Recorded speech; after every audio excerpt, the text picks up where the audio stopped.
Wow, wow, wow, wow, wow, wow. For years I have dreamed of photographing this forest with fog, and it's finally happening.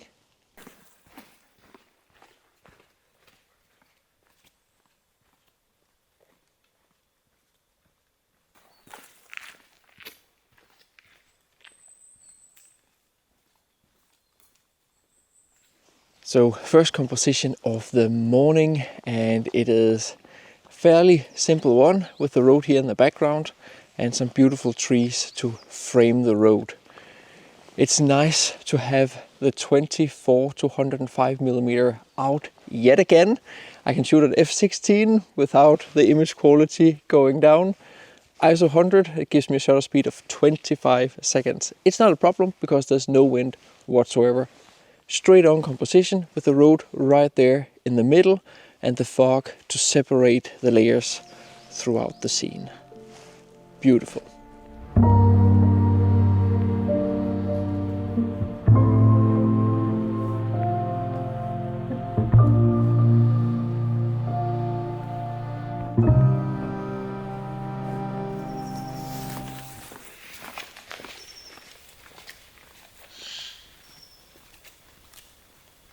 Now you may ask, what is so special about this forest, Mads? And why is fog in this forest so special? Well, this forest is only like 7 minutes from where I grew up, so it's very, very local. And I've been here, I don't know how many times, and waited for fog. I have had fog here during winter when there's no leaves on the trees, but getting fog here during summer when there are leaves on the trees. Well, technically it's autumn now, we're in September.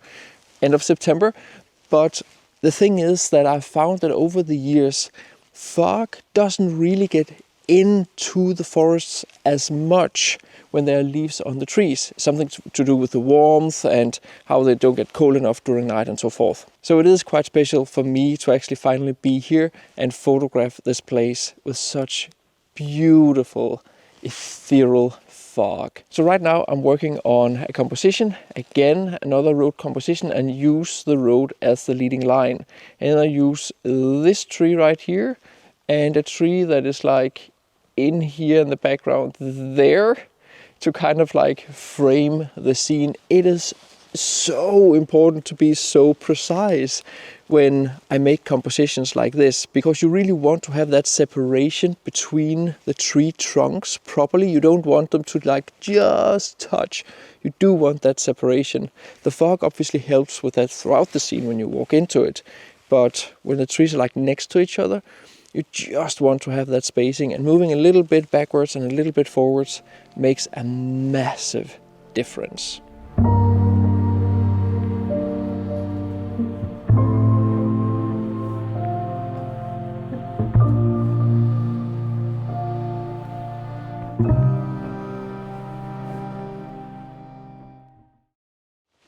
Ooh, look at this.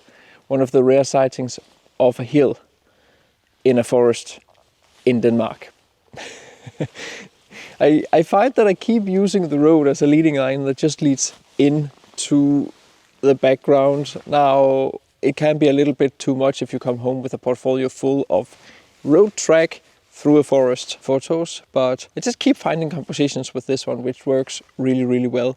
I also get compositions without it, but they tend to work. Another thing I just thought about with local landscape photography, which I really, really love, is that of course I'm not saying that you should not travel.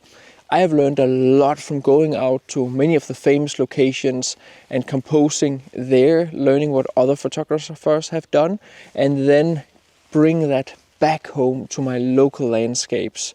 And okay, I composed this photo like this over there. Maybe I can compose something similar back here home. And especially for me in the beginning, my excitement for landscape photography came from traveling and going to all those exotic places. Now I personally find that Denmark is one of the more exotic places. It's just because I've been out and kind of got used to seeing the exotic stuff and found out over time what is not necessarily unique to Denmark, but what is special about Denmark and what I can get here that many other photographers can't get easily.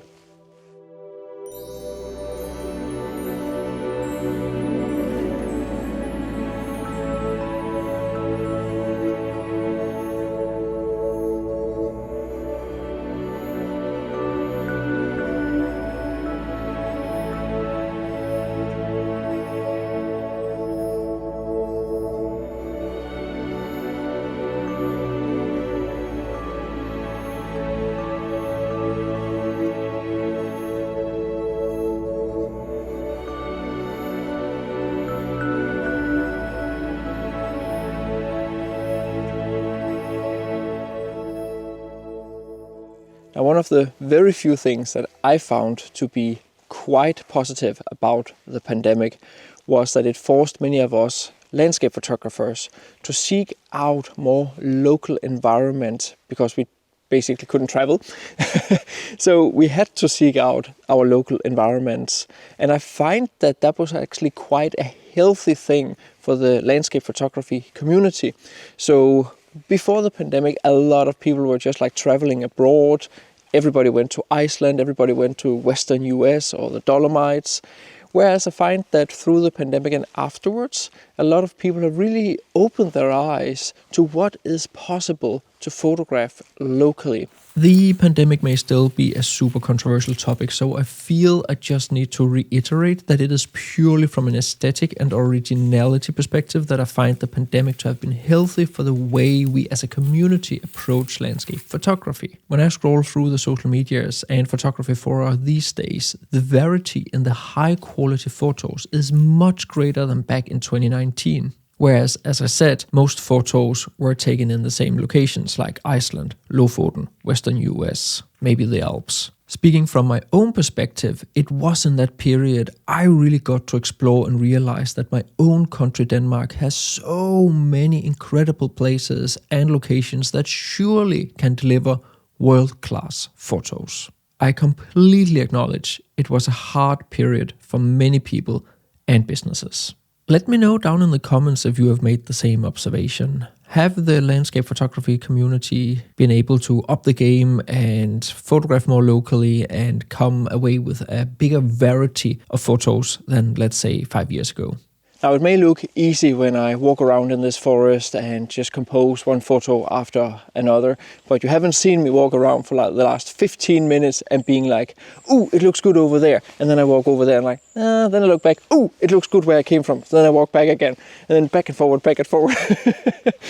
However, I do think I found a composition right now, right here.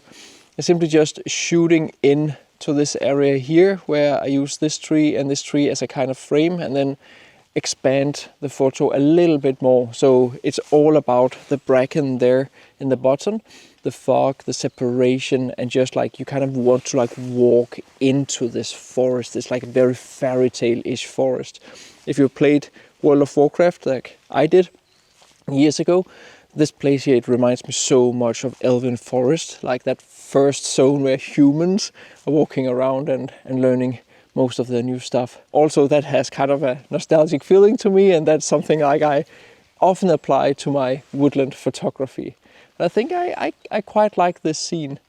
It's hard to say which one is like the main character of the scene, but I like the distribution of the trees and the gnarly character of them. You can see it here.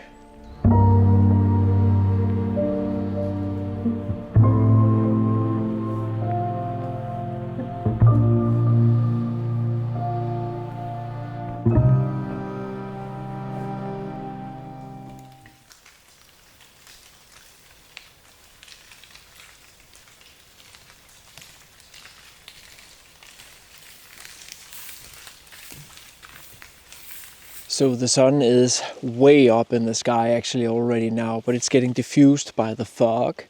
But generally when I'm photographing here, I want to shoot towards the light. So when the sun is like up there, then that is the direction I want to photograph. The composition I have found right now is this hill right here, and then with this pretty good distribution of these somewhat gnarly oaks. I quite like it, and I especially like the colors of it, where you have that reddish greenish bracken in the bottom, and you have the line cutting through the shot with the hill, and then you still have the forest going into the background.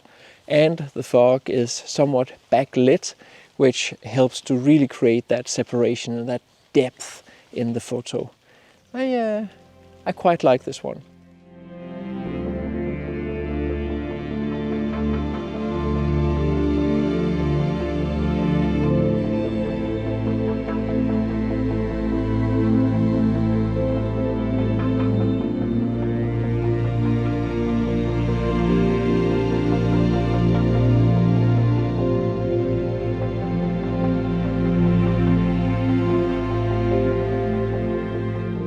Remember last week's video where I shared 15 techniques you need to know about forest photography? One of those techniques is all about photographing towards the light, and this example is a perfect one where you can see how the additional light on the trees on the left-hand photo kind of removes the contrast of the scene and shows even more details, which kind of makes the photo even more chaotic than the right-hand photo. Because in the right-hand photo I photograph towards the light and not to overexpose the bright part, the fog, the mist. Then I will have to bring down those highlights when I add contrast, and in that way we get a much more simple photo, less chaotic, where the trees stand out on the brighter background. So it is super important that you get it right in camera. Editing cannot save you, not always at the very least. If you want to learn more about editing and how I use it to respect the light and enhance the features of the image, be sure to enroll in my big post-processing course, Photoshop for Landscape Photographers. In this course I share all my different techniques that I use to edit my photos, whether that is an epic vista photo or it's a more intimate forest photo. There is a coupon code to save some money and a link down in the description of the video.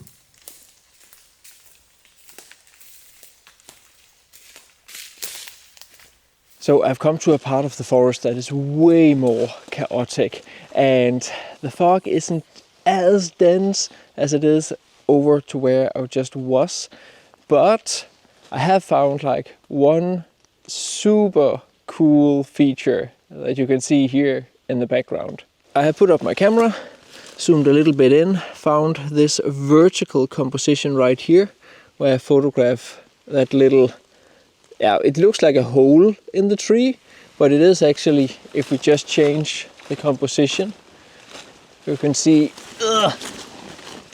over here, it's simply just doing like this, which looks cool, and from the right angle it looks like a hole or something.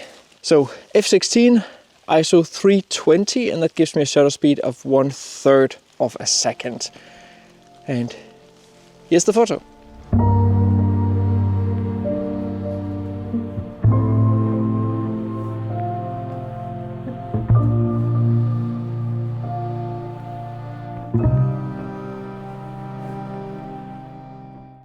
I think one of the most important things you can do to go and find beautiful places in your local landscapes is one, of course, to go and do the research. I preach that a lot on my channel, actually go out and find something, but also you probably need to change your mindset if you can't see it. Like, yes, we go to Iceland and everything is just like epic and beautiful, but you have to remember that whatever you have in your local landscape is probably exotic for someone else. And of course also go out and try, because it's not before you get success that you actually get convinced, okay, I can actually do something in my local woodlands or local lake area and whatever, and find something good.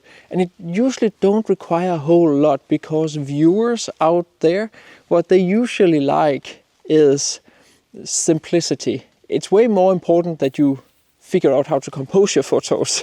And composing your photos is what like delivers the message, the history, the feeling, the atmosphere to the viewer, more so than the specific location that you're photographing.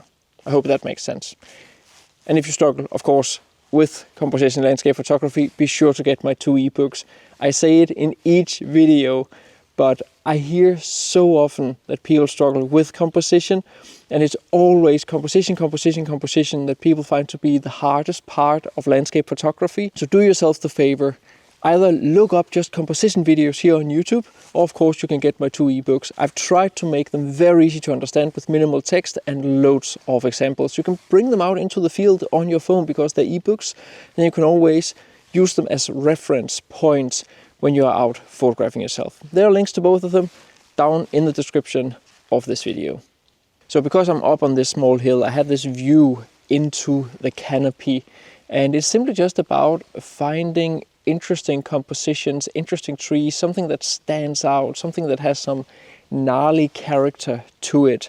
So I found this composition here that I find it works really well because I have the focal point, and then I simply just have this mess of trees that just looks so good. And then you just have this controlled chaos mess of trees, but because of the fog you have this separation throughout the scene, and it just looks so good. Settings wise, ISO 100 f14 in this example here, and that gives me a shutter speed of almost 1 second.